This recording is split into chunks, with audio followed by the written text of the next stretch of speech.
Hi, it's Miss Wire here. And Miss Dunn, and we're here to tell you what your child is going to be getting up to in school for the next 4 weeks. Are you ready for a tour? Hello, it's Miss Wire here. I'm going to be talking to you about the Literacy and Language unit we'll be doing this term on Victorians. In our new Literacy and Language unit, we will be learning about the Victorian Times and life for children during that era. We have reading and writing targets linked to this unit. Reading. These are the targets we hope your children will achieve by the end of this unit for reading. Remember, you can pause this video at any time. 4 of the main targets are: I can develop my understanding of plot by summarising the most important moments in the story. I can engage with the historical context of Runaways to develop my understanding of the plot, setting and characters. I can explore how Jim Eldridge uses showing, not telling, to give the reader clues about the characters through their dialogue, actions and reactions. And lastly, I can look in detail at the section of the story to explore characters' thoughts. Writing. These are the writing targets we hope your children will achieve by the end of this unit. The final task is to write the ending to a story. Here are their targets. My story is written from John or Hannah's point of view, so that's children from the book, characters from the story. Has characters that seem real because I have used their speech and actions to show, rather than tell, what they are thinking and feeling. Has historical references to describe setting, so it's set in Victorian times. And it also needs to be written in first person, so they're pretending they are in the story. They are a character in the book, in the story. I can write using past tense, and I understand when standard and non-standard English is appropriate to my story, and can use a mixture of both depending on which character is speaking. And that's obviously because it's set in the Victorian times, and it will be about children, very poor children, so they'll be using non-standard English as they are speaking. So it needs to be the same in their story. Historical information. We find out about Victorian life and the way children were treated. This helps us to create an accurate historical setting when writing our story. So before we begin doing any writing for a story, we have to build up to it. Part of that build up is finding out about the Victorian times.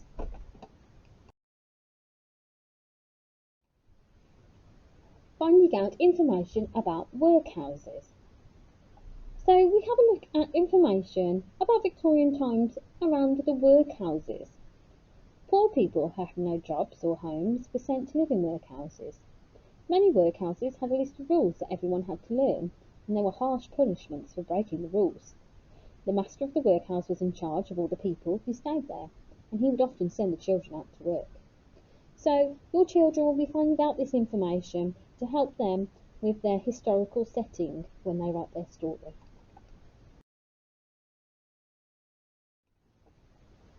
We also find out information about children's jobs, about chimney sweepers, crossing sweepers and mudlarks.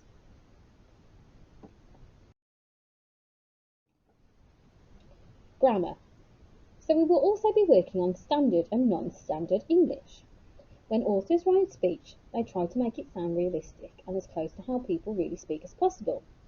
This means that they might write in different ways for different characters. Sometimes they use standard English and sometimes they may not. Standard English follows set rules. Non-standard English doesn't. Charles Dickens chose to break with some of these rules to portray how some Londoners spoke. And we will be looking at that when we write our story and as we read the story Runaways. The final aim of this unit is to write the next chapter, which is the ending of the story called Runaways. We will use the school's writing pathway to help us plan and write the ending of the story. Here you can see our How to Write a Story 8-bag version.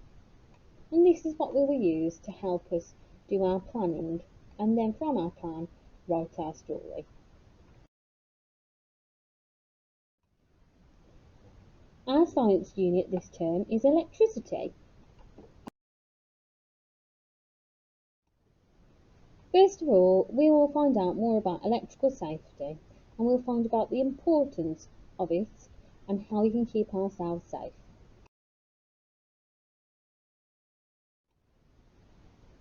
What is electricity? So we will also do several lessons on what electricity actually is.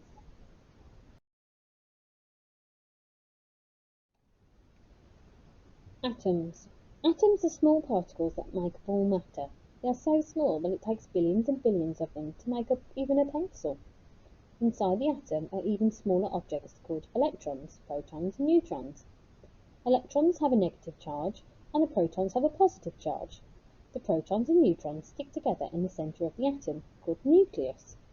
The electrons spin fast around the outside. The positive charge of the protons keeps the electrons from flying off and leaving the atom.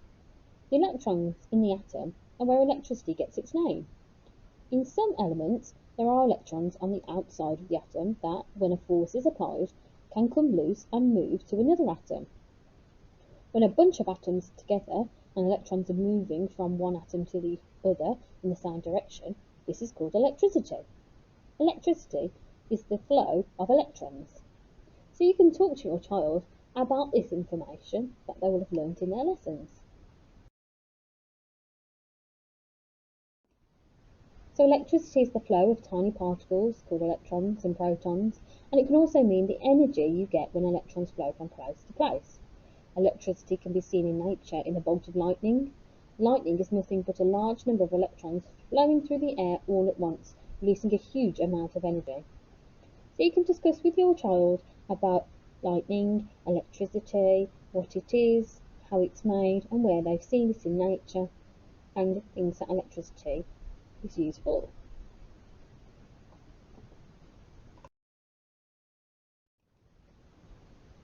We will find out more about mains or batteries and how some things are powered by mains electricity and others use batteries, and that batteries are powered by chemicals inside them. So a battery is a container which stores energy until it is needed. Chemicals inside the battery store the energy. When the battery is used, the chemical energy changes into electric energy. We'll also talk about the importance of never playing with batteries.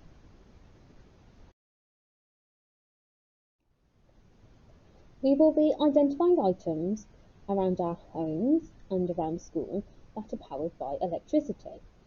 And children will have to spot these and discuss whether they use mains electricity or if they're battery powered, and what kind of different appliances use electricity at home, at school, and what sort of things they use personally. What is a circuit? So we'll be finding out about circuits, simple circuits, and making them ourselves using the equipment in school, and we will also be performing experiments with these pieces of equipment, creating our own circuits using different apparatus such as bulbs, buzzers, and switches.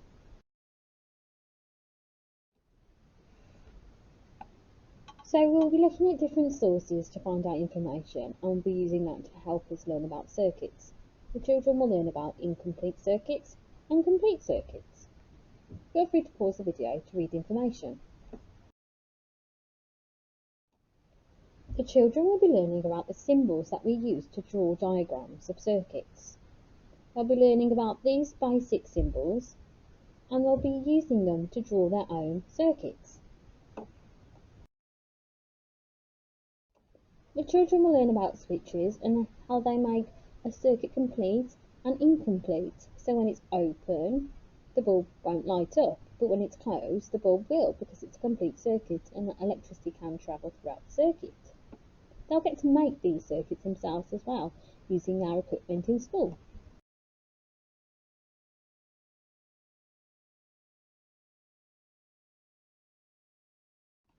We'll be looking at changing circuits, adding more batteries to make a bulb brighter, and making other changes to our circuit.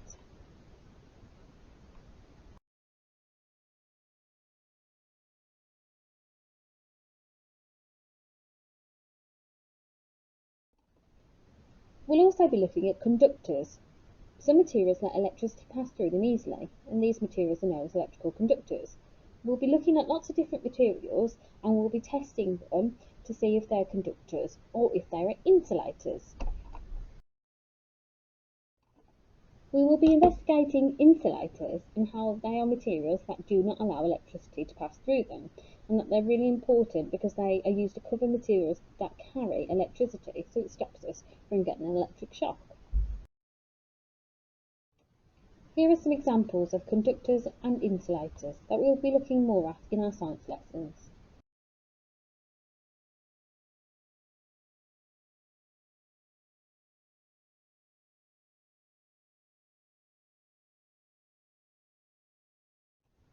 We are going to perform an experiment which will test materials as to whether they are conductors or insulators. I think the children will have a really good time doing this. Don't worry, we'll make sure they stay safe. On these next slides you will see a bit more about what the experiment entails.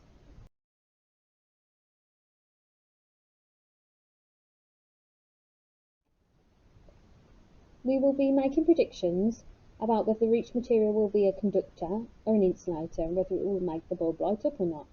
So we will be writing up our experiment using a table, putting our predictions in, our results, and then our conclusions.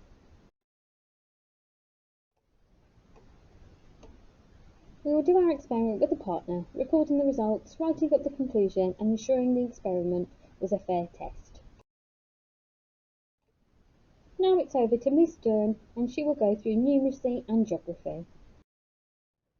In numeracy this half term, we will be concentrating on the operations of multiplication and division.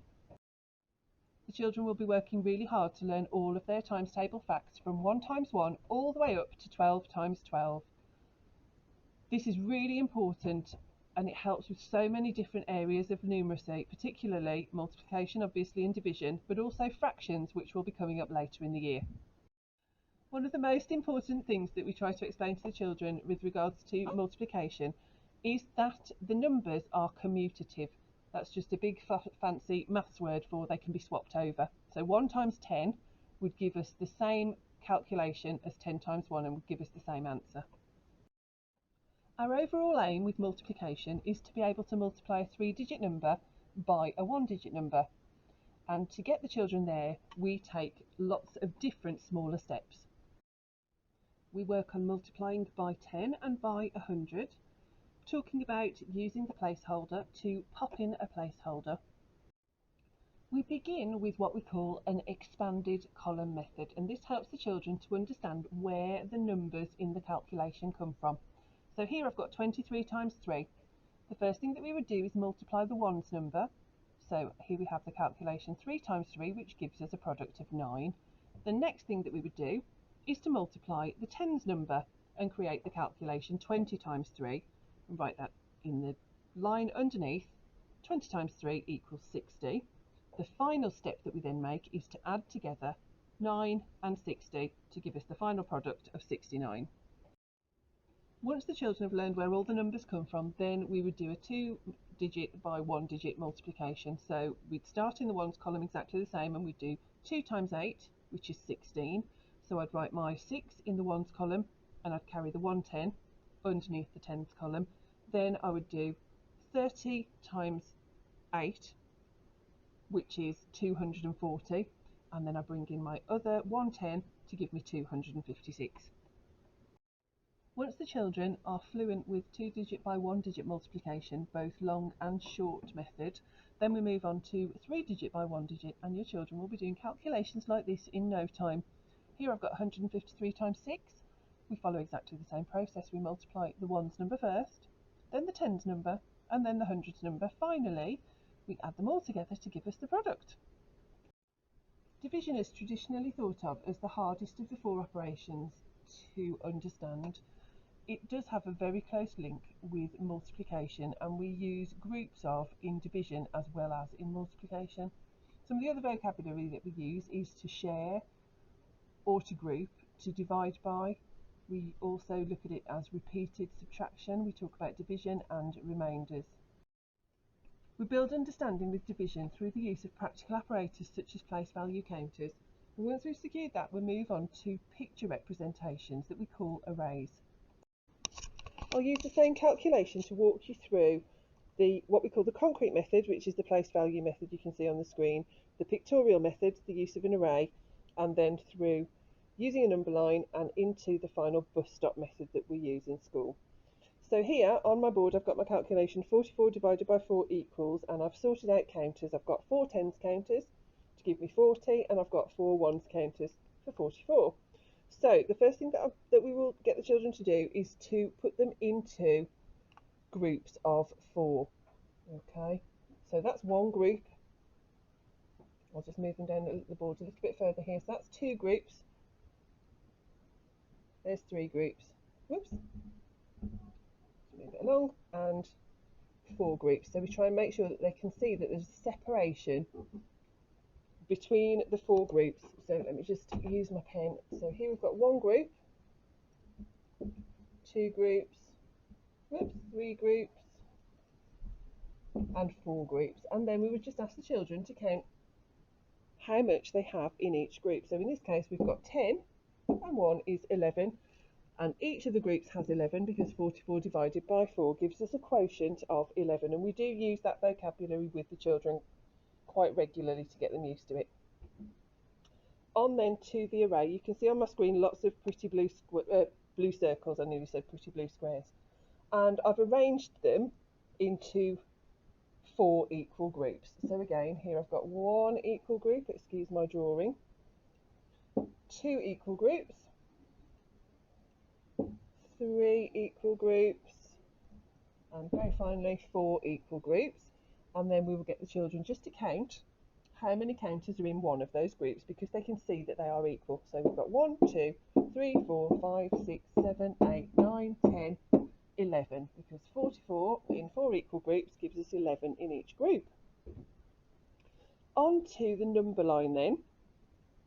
44 divided by 4. We try to get the children here to use partitioning. So they would partition the number 44 into its tens and its ones, and then they would work out how many lots of 4 are in 40, and it's of course 10.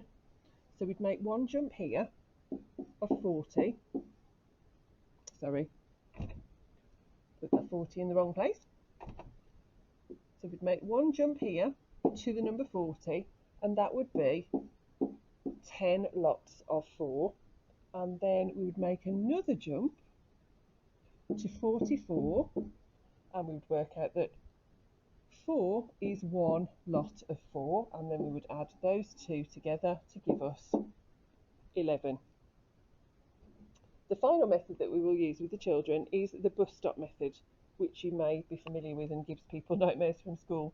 So here I will write the dividend in the middle, the big number. The divisor will go on the outside, and you can see here I've got a T and an O at the top of my screen. We try and get the children to use those place headers. T stands for tens, O stands for ones, to help them remember that the 4 here, let me change my pen, the 4 isn't 4 as in 4 ones, it's 4 tens. So there are 10, so a 1 goes into the tens column. There are 10 lots of 4 in 40, and then there are 1, or is 1 lot of 4 in 4, which gives them a total of 11 lots of 4 in 44.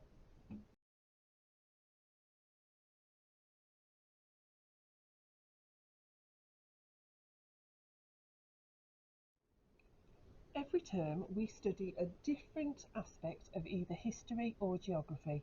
This term we are looking at a geography topic. Geography is the study of places and the relationship between people and their environments. This term our topic is the entire continent that we call North America.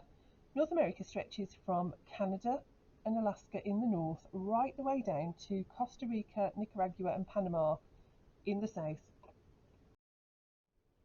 We will use a variety of online resources and school books such as atlases to look at the countries in detail. hopefully you can see this map nice and clearly. It's a bit like, you know, the globe that we have in the classroom. It's almost as if I've cut that open and spread it out on the table. So what can we see? I just said that there were 7 continents in the world. Let's start by having a look at the 7 continents. Can anybody remember what continent we become part of? Or we are part of? We are part of the continent of Europe. You see that over here? Actually, mister, a green pen is probably not the way to go. Let's try a red one. Here we've got the continent of Europe. And can you see, poor little UK over here, how tiny do we look in comparison to the rest of the world?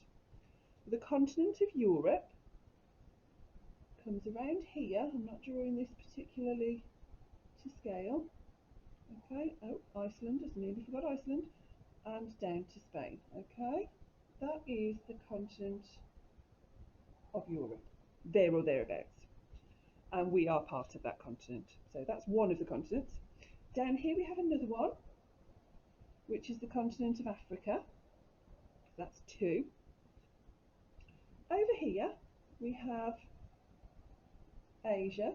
Well, I've missed out a little bit of Asia. Sorry about that, down at the bottom. And here we have,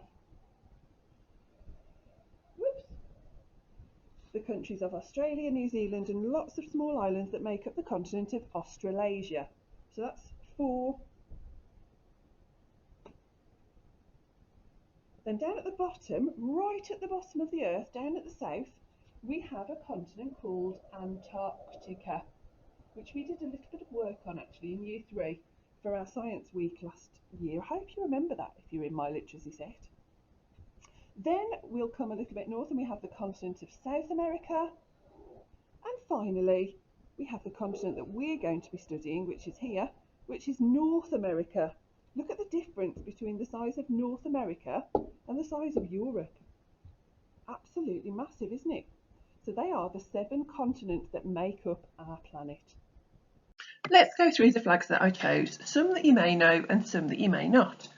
First of all, I need to apologise to football fans if your team's flag isn't here. You know, Miss Dunn, I don't really like football, but I've just chosen flags for the 2 most local and most successful local teams. So, I have the West Bromwich Albion flag, the Wolverhampton Wanderers flag. Then I have the Union flag, which is the flag of the United Kingdom. Next I have the Olympic flag, which is a flag of the Olympic Games.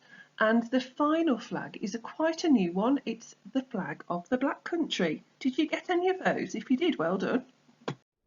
We will also investigate flags, answering questions such as what are they, what significance do they have to particular countries, and in order to be able to answer those questions we will look at the significance of the colours used in flags and the symbols that they hold and what they mean about the particular countries.